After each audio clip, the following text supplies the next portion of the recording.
voam, logo existem. As menores, mais rápidas e glutonas entre todas as aves. A mais resiliente das criaturas que povoam os ares. Colibri, pássaro-mosca ou beija-flor. Quantos nomes pode ter a mesma coisa, o mesmo sentimento, a mesma pessoa? O beija-flor é poligâmico, é muito rápido, é bastante canoro, é pilhador habitual, é tropical e subtropical, é uma ave de pequeno porte, é um pássaro da família Trochilidae, é originário das Américas e ocorre do Alasca à Terra do Fogo. É a única ave capaz de voar em marcha ré e de permanecer imóvel no ar. É dos poucos vertebrados capazes de detectar cores no espectro ultravioleta. Ao definirmos um beija-flor, sabemos realmente o que ele é? Ou estamos sempre aquém da complexidade daquilo que vemos? Sérgio Buarque de Holanda, em Visões do Paraíso, conta a seguinte anedota. Viajantes e exploradores europeus, ao chegarem às Américas, ficaram maravilhados com os beija-flores. Na Europa, vale lembrar, este pássaro não existia. Para eles, a ave era um mistério. Alguém, entretanto, o desvendou. Era o último estágio evolutivo das borboletas, o terceiro estágio das lagartas, que só acontecia no calor tropical de terras distantes. Não demorou para diversos viajantes verem com seus próprios olhos borboletas se transformando em beija-flores, pássaros apanhados no ato metamórfico, metade ave e metade inseto. Eles, os viajantes, viram com seus próprios olhos, testemunharam o fato. Como, portanto, contradizê-los? Beija-flores me interessam há algum tempo. São, de certa forma, parte da minha história. Em seu sítio, o meu avô preparava água com açúcar para atrair esses pássaros à varanda. São poucas as memórias que tenho dele, mas me lembro do seu cuidado com o pequeno bebedouro que precisava ser lavado e esterilizado diariamente para os pássaros não acabarem envenenados por algum fungo, vírus ou bactéria. Para uma criança que via tudo com um certo alumbramento de viajante novo em terra desconhecida, havia algo religioso na maneira cuidadosa e metódica com que o ancião da família preparava a água dos beija-flores. Ver diversos passarinhos parados no ar, batendo suas asas em zunido, contrariando a lógica gravitacional que até mesmo criança eu já entendia, coroava uma forma estranha todo o cerimonial que eu presenciara um pouco antes. Era um primeiro contato com a metafísica, com o improvável, com o inexplicável do mundo. Quando meu avô morreu, eu não estava por perto. Meus pais haviam me enviado para Bonito para uma excursão escolar. Ao voltar, ao invés de ter melhorado do seu resfriado, ele não estava mais presente. Os beija-flores, no entanto, continuavam vindo à sua varanda procurar pelas flores de plástico que ninguém mais preparava para eles. Às vezes é muito difícil dizer o que queremos. É preciso dar voltas e voltas e mais voltas, ou talvez voar em círculos. É preciso usar de tangentes, de milhares de artifícios. Às vezes é preciso até mesmo se perder. Ou talvez não dizer nada. ou dizer tudo, menos o que realmente queremos dizer. Às vezes, nem mesmo importa o que dizemos, mas, às vezes, faz toda a diferença. Preciso dizer algumas palavras ao público em geral e, em especial, ao sexo frágil de ambos os mundos, o novo e o velho, explicando que não fará diferença alguma para estas pequenas tribos de seres alados se as senhoras privarem-se de usar como adornos as penas dos mais perfeitos passarinhos, da mais brilhante das joias da criação, dos beija-flores. Encontrei esta defesa à caça dos beija-flores em uma revista inglesa do século XIX. Quase levamos estes pássaros à extinção. A lógica do capital, a mesma lógica da oferta e da procura que os colocou em perigo, entretanto, também os salvou, ao menos por enquanto. Isto é, as suas penas saíram de moda e nós paramos de persegui-los com tanto afinco. Ainda assim, o texto continua relevante. Ele aponta, talvez sem querer, para como o prazer do outro nunca é tão importante quanto o nosso. Os caçadores pegavam de 30 a 40 beija-flores por dia e os vendiam por um quartilho para comer. Gordos, assados, são uma delicatesse que o próprio Lúcullus teria aproveitado. Por isso, é muito provável que, ao recusar usá-los como ornamentos, o resultado desejado, salvar estes passarinhos, também não seja obtido e eles simplesmente servirão de alimento para os locais ou de pasto para a grande quantidade de aves de rapina e outros animais que se deliciam com eles durante o ano todo. Se os beija-flores terão de morrer, o texto argumenta, que o façam para o nosso deleite e não o de outrem. Quem está disposto a abrir mão de seus luxos diários e ambições de beleza para salvar da extinção algo tão efêmero e arredio como os beija-flores? Por que poupá-los sem saber ao certo se eles acabarão ou não no prato de algum estranho? De um selvagem qualquer? De alguém que não sabe o valor de suas penas? Em menor quantidade, ainda usamos penas de beija-flores, às vezes sem nos darmos conta.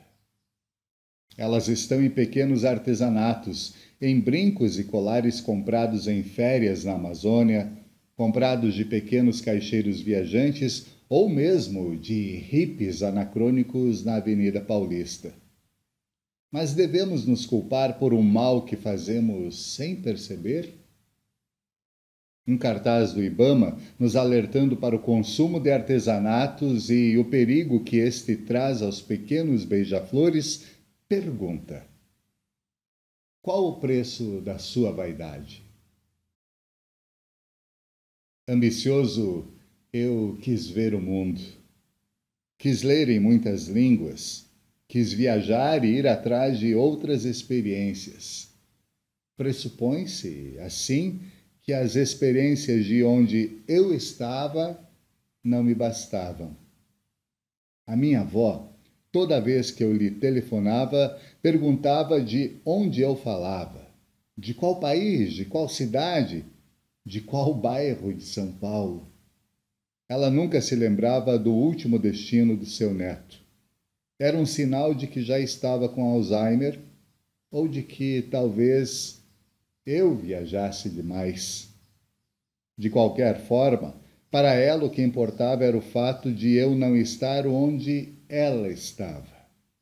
Tanto fazia se eu estava em Paris, na Argentina, ou em Campinas. Para mim, entretanto, o importante era que eu estava vendo o mundo enquanto, sem perceber, envelhecíamos. Mas estar presente nem sempre é uma solução. Achamos que está tudo compreendido, translúcido, na nossa frente, quando na verdade não sabemos o que vemos ou vivemos.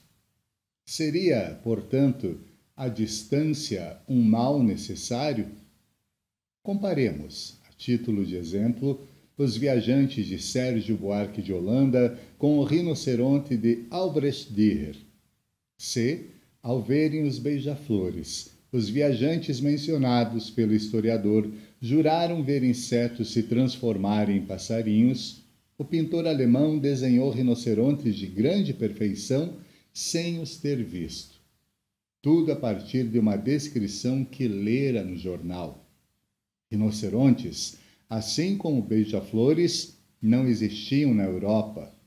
Mesmo depois que esses animais chegaram ao velho continente, primeiro empalhados, depois enjaulados, o desenho de Dürer continuou servindo de representação pictória do animal para diversas enciclopédias e livros didáticos até a segunda metade do século XIX.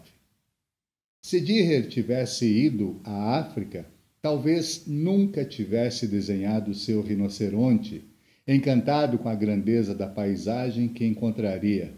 Ou talvez tivesse desenhado tantos animais que o seu rinoceronte passaria despercebido, ou talvez nunca tivesse retornado, ou talvez tivesse, mas enlouquecido e doente, como Rimbaud, ou talvez tivesse desistido de desenhar, ciente de que as maravilhas daquele continente não caberiam no seu caderno. É impossível saber. O fato, contudo, é que ele ficou na Alemanha, ou no que viria a ser a Alemanha, e desenhou, depois de ler o jornal, um rinoceronte de grande perfeição. Se eu pequei pela ausência involuntária na morte do meu avô, não quis arriscar fazer o mesmo quando a minha avó adoeceu. Uma doença misteriosa que afetava o seu apetite. Me ofereci para ajudar, estava de férias. Passávamos horas no sofá conversando, enquanto eu insistia para que ela comesse. Demorávamos uma tarde toda para terminar meio mamão. Ela sempre enjoada, eu um pouco impaciente. Já não escutávamos mais as suas vontades. Com o avanço da Alzheimer, não era fácil manter a calma. As suas repetições começavam a nos tirar do sério. Ela se rebelava contra os que nos parecia óbvio. Era preciso se alimentar e transformava-se, aos nossos olhos, em uma criança. Não era mais a mulher que criara 4 filhos sozinha, que fora professora universitária, que me ajudara a fazer lições de português e matemática, que adorava assistir ao Repórter Eco na televisão. Ao mesmo tempo, era a mesma mulher que criara 4 filhos sozinha, que dera aulas de reforço escolar no projeto social da sua igreja, que me contara milhares de histórias que eu nunca poderia ter imaginado sozinho. A situação desafiava a nossa lógica, assim como os beija-flores desafiavam a lógica dos viajantes. Hermann Hesse, em Steppenwolf, diz o seguinte: quem procura algo, muitas vezes não acha aquilo que procura. Mas quem não sabe o que procura, sempre há de encontrar algo. O melhor mesmo é andar sem rumo, sem saber o que se busca. Eu gosto da proposição. Ainda que não tenha muito a ver com beija-flores, diz algo sobre este texto e a necessidade de falar sobre passarinhos. Eu acrescentaria um adendo. Pior do que nunca encontrar o que se procura é descobrir que aquilo que procurávamos era exatamente o que escolhemos deixar para trás e ao qual já não podemos mais retornar.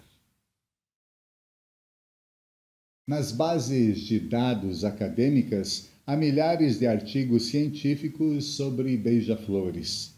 Quanto mais específicos, menos compreensíveis eles são. Veja, por exemplo, a seguinte frase tirada de um desses artigos: A aderência entre comprimento e curvatura de corolas de bromélias e bico de beija-flores são testadas por regressão logística ordinal. O que ela quer dizer? A técnica e a ciência também podem ser obstáculos para a compreensão. A linguagem, quando menos percebemos, se torna jargão. Para os não iniciados, parece propositalmente obscura. Parece não dizer nada. Há, entretanto, um segundo grupo de artigos nessas bases de dados menos científicos que parecem estar ali por acaso. São textos escritos por diletantes e amantes de passarinhos dispostos a passar horas observando beija-flores. São, muitas vezes, artigos sem tese clara ou sem o linguajar acadêmico, mas, para um leigo, muito mais interessantes do que os textos técnicos. Destes passarinheiros diletantes, 2 chamaram a minha atenção pelo diálogo que estabelecem. O engano, visto em retrospecto, parece sempre uma bobagem, mas não deixa de ter valor. O Duque de Argyll, no início do século XIX, postulou que nenhum pássaro pode voar de costas. Em seu ensaio, o Duque menciona o beija-flor, dizendo que este parece voar para trás, mas que na verdade ele não voa, mas sim cai ao se aproximar de flores localizadas perto do solo, dando a impressão de voar em marcha ré. A diferença é importante, afinal, cair e voar são opostos. Em 1883, porém, Bradford Torrey, um morador de Boston, quis provar que o Duque estava errado. Em uma manhã de setembro daquele ano, ao olhar as moções de um beija-flor Trochilus colibris, ocorreu a Bradford testar o dicton estabelecido pelo Duque. O Duque, como mostrou Bradford e como já vimos no fragmento número 3, estava mesmo equivocado. Segundo Bradford, ao menos que meus olhos estejam completamente enganados, o beija-flor pode sim voar de costas. O beija-flor que eu observava provava uma após a outra as flores de petúnia e, mais de uma vez, quando estava em uma flor bastante baixa, simplesmente levantava voo em vez de cair para trás, distanciando-se da flor e do solo. Eu fiquei parado observando e não acreditava estar enganado em minha descoberta.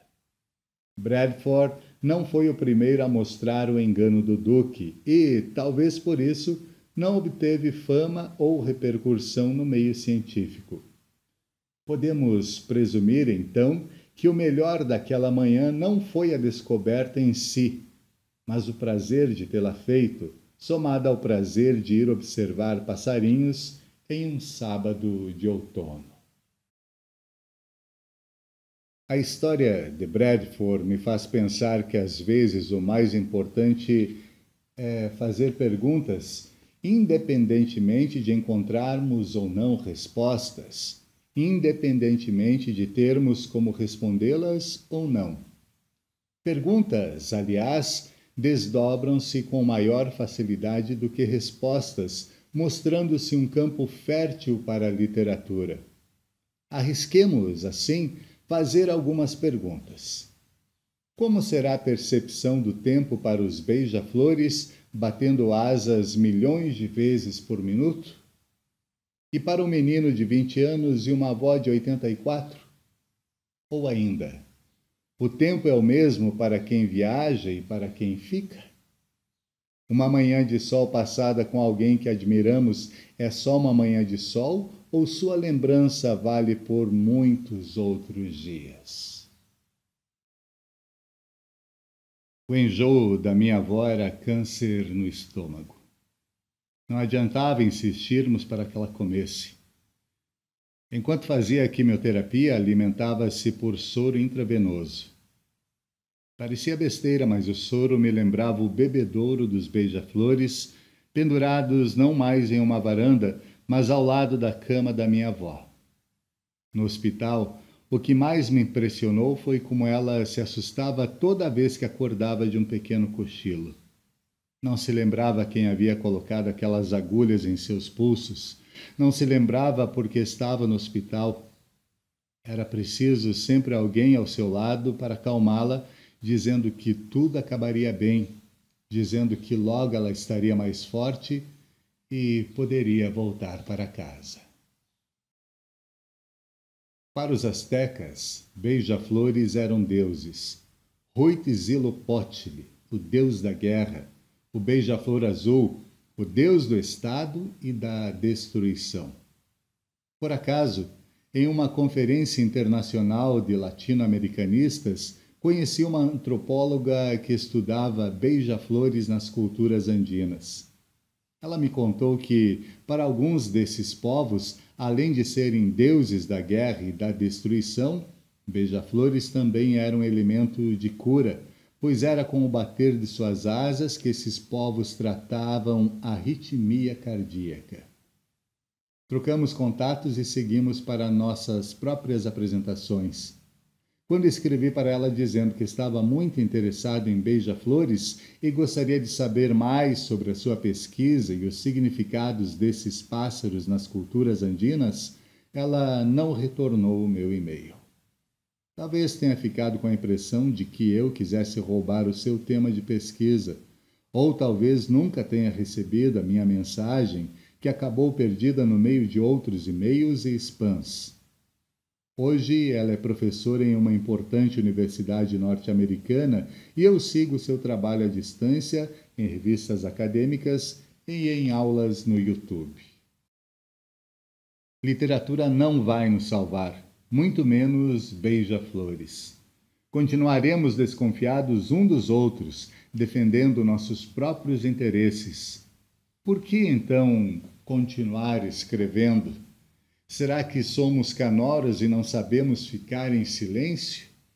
Ou simplesmente nos acostumamos a voar contra as paredes? Aos poucos, minha avó parecia se restabelecer. Ganhava força graças ao seu bebedouro. A água soro preparada pelas enfermeiras com o mesmo cuidado que meu avô preparava a água com açúcar para os beija-flores. O câncer regredia. Ela engordava, voltou a comer. Em alguns dias voltaria para sua casa. Era hora de retornarmos às nossas vidas, de nos reconectarmos com nossas próprias vaidades. Era hora de voltar a viajar?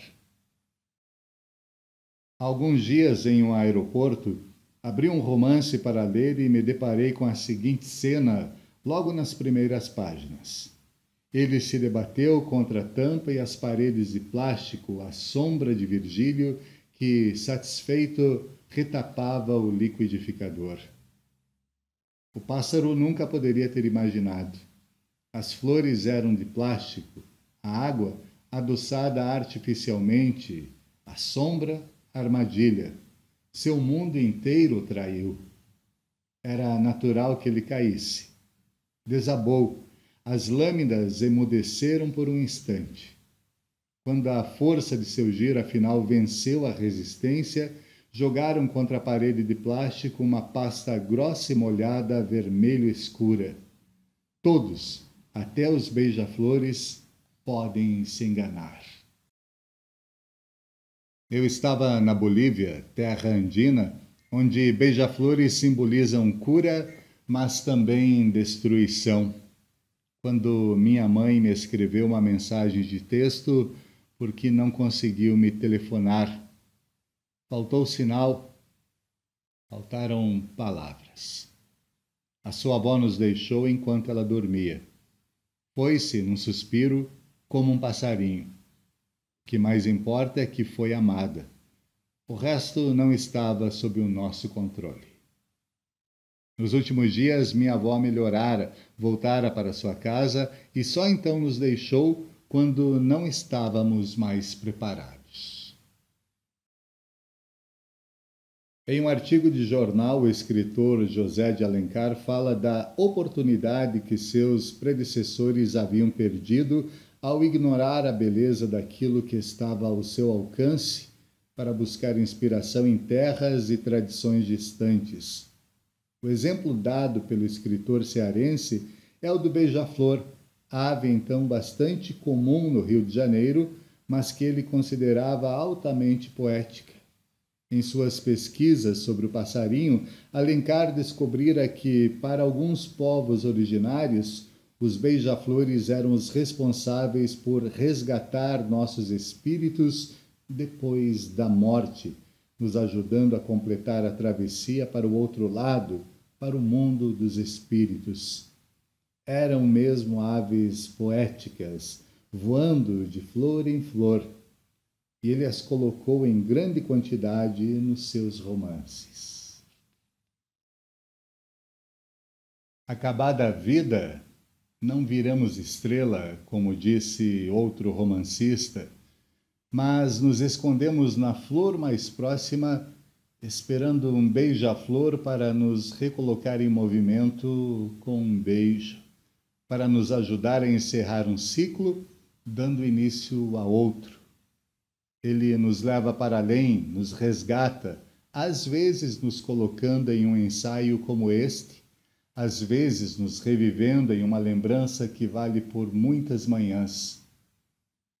E quando tudo já está terminado, contra todas as probabilidades, como beija-flores parados no ar, voltamos a bater asas, voltamos a existir.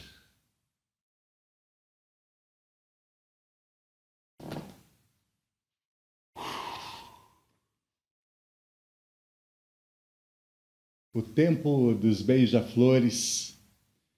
Este é um conto de Marcelo Lotufo, encontrado no seu livro Cada Um a Seu Modo, publicado pela editora Jabuticaba.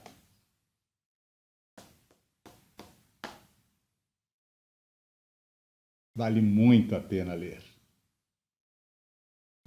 Fiquem bem e até o nosso próximo encontro.